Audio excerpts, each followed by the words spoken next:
نحمده ونصلي على رسوله الكريم اما بعد فاعوذ بالله من الشيطان الرجيم بسم الله الرحمن الرحيم اللهم صل على سيدنا ومولانا محمد وعلى آل سيدنا ومولانا محمد وبارك وسلم عليه صلاة وسلام عليك يا رسول الله صلى الله تعالى عليه وآله وسلم۔ معزز ناظرین و سامعین، السلام علیکم ورحمۃ اللہ وبرکاتہ۔ ماہ شعبان المعظم، جس کے لیے اللہ کے حبیب حضور صلی اللہ تعالی علیہ وآلہ وسلم نے اپنا مہینہ قرار دیا، اس مہینے میں اللہ تبارک و تعالی نے ایک رات ایسی عطا فرمائی ہے کہ جو بے شمار رحمت والی اور برکت والی رات ہے، جس کے لیے شب برات کہا جاتا ہے۔ شب برات کو شب برات اسی لیے کہا جاتا ہے کہ برات کا مطلب ہوتا ہے چھٹکارا پانا، آزادی پانا۔ تو اللہ تبارک و تعالی اس رات میں بے شمار گناہ گاروں کو جہنم سے آزادی عطا فرما دیتا ہے۔ بے شمار گناہ گار اس رات میں جہنم سے چھٹکارا پا جاتے ہیں، اس لیے اس رات کے لیے شب برات کہا جاتا ہے۔ اللہ تبارک و تعالی اس رات میں مومنین پر خاص رحمت کا نزول فرماتا ہے۔ اللہ کے حبیب حضور صلی اللہ تعالی علیہ وآلہ وسلم نے ارشاد فرمایا کہ 15ویں شعبان المعظم کی جب رات آتی ہے تو غروب آفتاب سے ہی اللہ تبارک و تعالی اپنی خاص تجلی آسمان دنیا پر نازل فرماتا ہے اور ندا ہوتی ہے کوئی گناہ گار جو اپنے گناہوں کی بخشش چاہے اس کے لیے بخش دیا جائے، ہے کوئی بیمار جو اپنی بیماری سے شفا چاہے اس کے لیے بیماری سے شفا عطا کر دی جائے، ہے کوئی غریبی یا تنگ دستی میں زندگی گزارنے والا کہ اس کے لیے غریبی اور تنگ دستی سے آزاد کر دیا جائے، ہے کوئی جنت کو طلب کرنے والا کہ اس کے لیے جنت عطا کر دی جائے۔ اللہ تبارک و تعالیٰ کی رحمت رات بھر بندوں کے لیے یہ آواز دیتی رہتی ہے کہ ہے کوئی مانگنے والا اس کے لیے عطا کر دیا جائے، ہے کوئی طلب کرنے والا کہ اس کی طلب کو پورا کر دیا جائے۔ تو اللہ تبارک و تعالیٰ اس رات میں بے شمار بندوں کے لیے جہنم سے آزادی عطا فرما دیتا ہے اور بے شمار بندوں کی اللہ تبارک و تعالیٰ دعاؤں کو قبول فرماتا ہے اور ان کی دنیا و آخرت بہتر بنا دیتا ہے۔ اللہ کے حبیب حضور صلی اللہ تعالی علیہ وآلہ وسلم نے ارشاد فرمایا کہ اللہ تبارک و تعالی اس رات میں قبیلہ بنو کلب کی بکریوں کی بالوں کے تعداد کے برابر گناہ گاروں کو جہنم سے آزاد فرما دیتا ہے۔ تو اس کا مطلب یہ ہے کہ اللہ تبارک و تعالی اس رات میں بے شمار لوگوں کو جہنم سے آزاد فرما دیتا ہے۔ جب اللہ تبارک و تعالی نے ہمارے لیے یہ رات عطا فرمائی ہے کہ جو رحمت اور مغفرت اور بخشش والی رات ہے، تو ہمارے لیے بھی چاہیے کہ اس رات کی قدر کریں اور اس رات میں اپنی دین و دنیا بہتر بنانے کی کوشش کریں، دین و دنیا کی بھلائی کے لیے اللہ تبارک و تعالی سے دعا کریں۔ یہ رات ہم کو کیسے گزارنا چاہیے؟ تو ہمارے لیے کوشش یہ کرنی چاہیے کہ ہم 14 شعبان المعظم، یعنی جب یہ رات آنے والی ہو اس سے پہلے جو دن ہے، اس دن میں نماز عصر کے لیے جب ہم جائیں تو اگر ہو سکے تو ہم غسل کر لیں اور بہتر اچھا کپڑا پہن لیں اور نماز عصر ادا کرنے کے لیے مسجد میں جائیں اور نماز عصر ادا کرنے کے بعد مسجد ہی میں ٹھہر جائیں، اعتکاف کی نیت کر لیں اور نماز مغرب کا انتظار کریں۔ اس انتظار کے درمیان ذکر و اذکار، تسبیح و تہلیل، استغفار، کلمہ طیبہ، درود شریف جو بھی ہم پڑھیں وہ پڑھتے رہیں، کیونکہ یہ وہ دن ہے کہ جس دن سال بھر کے ہمارے اعمال اللہ کے حضور پیش ہونے والے ہوتے ہیں، اور آنے والی جب رات ہوتی ہے تو اس سے سال بھر کے نامہ اعمال جو ہمارے ہوتے ہیں ان کے لکھنے کا آغاز ہوتا ہے۔ تو کوشش کریں کہ جب ہمارے نامہ اعمال اللہ کے حضور پیش کیے جائیں تو ان کا اختتام، ان کا ختم جو ہو وہ نیک عمل پر ہونا چاہیے۔ تو جب ہم نماز عصر ادا کریں گے اس کے بعد اعتکاف کی نیت کر لیں گے، نماز مغرب کا انتظار کریں گے، اس بیچ میں ذکر و اذکار، تسبیح و تحلیل، استغفار کریں گے، تو یہ سارے ہی نیک عمل ہیں اور اللہ تبارک و تعالیٰ کے حضور یہ ہمارے لیے رحمت اور مغفرت کا ذریعہ بنیں گے۔ تو چاہیے کہ یہ وقت تسبیح و تحلیل میں، ذکر و اذکار میں گزاریں۔ نماز مغرب کا جب وقت ہو جائے تو نماز مغرب ادا کریں، اور نماز مغرب ادا کرنے کے بعد اکثر مساجد میں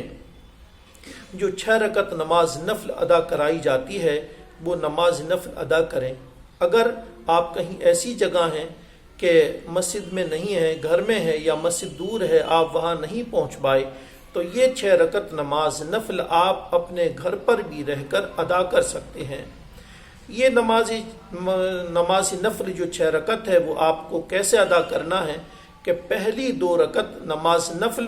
درازی عمر بالخیر کی نیت سے پڑھنا ہے۔ اب آپ 2 رکعت نماز نفل کی نیت کریں اور ہر رکعت میں الحمد کے بعد 6 مرتبہ سورہ اخلاص یعنی قل هو اللہ شریف پڑھیں۔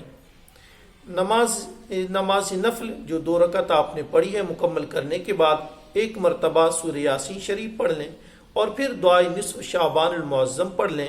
اور اس کے بعد درازی عمر بالخیر کے لیے اللہ تبارک و تعالیٰ کے حضور دعا کریں۔ دوسری بار جب آپ کے لیے 2 رکعت نماز نفل ادا کرنا ہے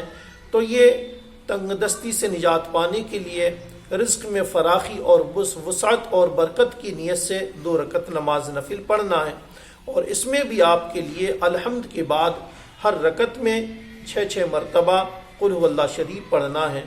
اور یہ بھی مکمل کرنے کے بعد 1 مرتبہ سورہ یاسین شریف پڑھ لیں، اور 1 مرتبہ دعائے نصف شعبان المعظم جو عام کتابوں میں یا پنج سورے وغیرہ میں مل جاتی ہے وہ پڑھ لیں، اور پھر اپنے لیے رزق میں فراخی کے لیے، تنگ دستی سے نجات پانے کے لیے دعا کریں۔ اب جو آپ کے لیے تیسری بار 2 رکعت نماز نفل ادا کرنا ہے تو وہ ایمان پر خاتمے کے لیے، ایمان پر خاتمہ ہمارا ہو، خاتمہ بالخیر ہو، مرتے وقت ہمارے لبوں پر کلمہ طیبہ جاری رہے، ایمان کے ساتھ ہمارا اس دنیا سے سفر ہو جائے، اس نیت سے پڑھنا ہے، اور اس میں بھی ہر رکعت میں الحمد کے بعد 6 مرتبہ قل هو اللہ شریف آپ کو پڑھنا ہے، اور 2 رکعت نماز نفل مکمل کرنے کے بعد پھر دعائے نصف شعبان المعظم 1 بار پڑھ لیں، اور سورہ یاسین شریف 1 بار پڑھ لیں، اور پھر ایمان پر خاتمے کے لیے دعا کر لیں۔ اس کے بعد آپ نماز عشاء ادا کریں۔ نماز عشاء میں اگر وقت ہے اور اگر آپ ضروریات سے اپنی کچھ فارغ ہونا چاہتے ہیں، کچھ کھانا وغیرہ کھانا ہے یا دیگر ضروریات ہیں، تو ان سے فارغ ہو جائیں اور پھر نماز عشاء ادا کر لیں، اور نماز عشاء ادا کرنے کے بعد پھر عبادت کرتے رہیں۔ جو بھی آپ تلاوت قرآن کریں، استغفار کریں، کلمہ طیبہ پڑھیں، درود شریف پڑھیں، نفل نماز پڑھیں، اپنی قضائے عمری پڑھیں، اس رات کو زیادہ سے زیادہ عبادت کرنے میں گزارنے کی کوشش کرنا چاہیے۔ اس رات میں زیادہ سے زیادہ عبادت کرنا چاہیے، چاہے وہ عبادت جیسی بھی ہو، تلاوت قرآن ہو، نفل نماز ہو، یا قضائے عمری ہو، یا تسبیح تحلیل ہو، درود شریف ہو، جو بھی ہو، یہ سارے کام عبادتی ہیں۔ تو اس رات میں خصوصی طور پر لوگ صلاۃ التسبیح کی بھی نماز پڑھتے ہیں، اگر آپ چاہیں تو وہ صلاۃ التسبیح کی بھی نماز ادا کر لیں۔ تو اس رات کو زیادہ سے زیادہ عبادت میں گزارنے کی کوشش کرنا چاہیے۔ اگر آرام کی ضرورت ہو تو تھوڑی دیر آرام کر لیں، اور پھر اٹھنے کے بعد ذکر و اذکار میں لگ جائیں، اللہ تعالیٰ کی عبادت کرتے رہیں، اور بار بار تھوڑی عبادت کریں، ذکر و اذکار کریں، اور پھر اللہ تعالیٰ سے دعا کریں۔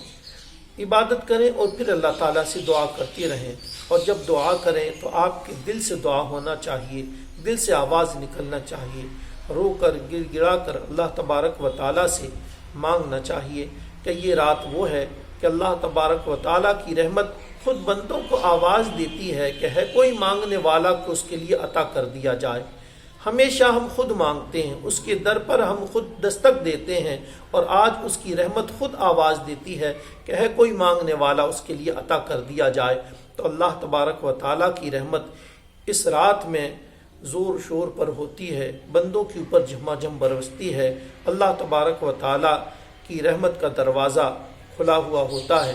اور بندوں کے لیے آواز دی جاتی ہے کہ ہے کوئی مانگنے والا اس کے لیے عطا کر دیا جائے۔ تو ہمارے لیے چاہیے کہ اس رات میں زیادہ سے زیادہ اپنے دین اور دنیا دونوں کی بھلائی کے لیے دعا کرتے رہیں۔ اس رات میں ہمارے لیے کیا نہیں کرنا چاہیے؟ تو بہت سی جگہ جو آتش بازی پٹاخے وغیرہ پھوڑے جاتے ہیں، تو یہ آتش بازی ویسے بھی حرام ہے، اس رات میں اور زیادہ اس کا گناہ بڑھ جاتا ہے، تو اس لیے آتش بازی سے دور رہنا چاہیے، پرہیز کرنا چاہیے۔ بہت سارے حضرات اس رات کو زیادہ اس قبرستان سے دوسرے قبرستان جانے میں، ایک درگاہ سے دوسرے درگاہ جانے میں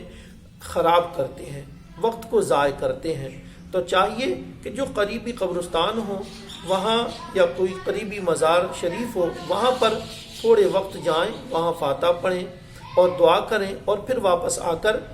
عبادت میں لگ جائیں۔ تو اس رات کو زیادہ سے زیادہ عبادت میں گزارنا چاہیے، زیادہ سے زیادہ وقت اس کا خراب اور برباد نہیں کرنا چاہیے۔ اگر آپ عمر دراز ہیں، بچے آپ کے جوان ہیں، تو ان کے لیے بھی سمجھائیں کہ اس رات میں زیادہ سے زیادہ عبادت کریں، ادھر ادھر بھاگنے دوڑنے میں اس رات کو خراب نہ کریں۔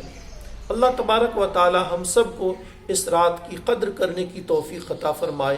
اور اللہ تبارک و تعالی جو اس رات میں بے شمار گناہ گاروں کی بخشش فرما دیتا ہے، بے شمار گناہ گاروں کو جہنم سے آزاد فرما دیتا ہے، ان کی مغفرت فرما دیتا ہے۔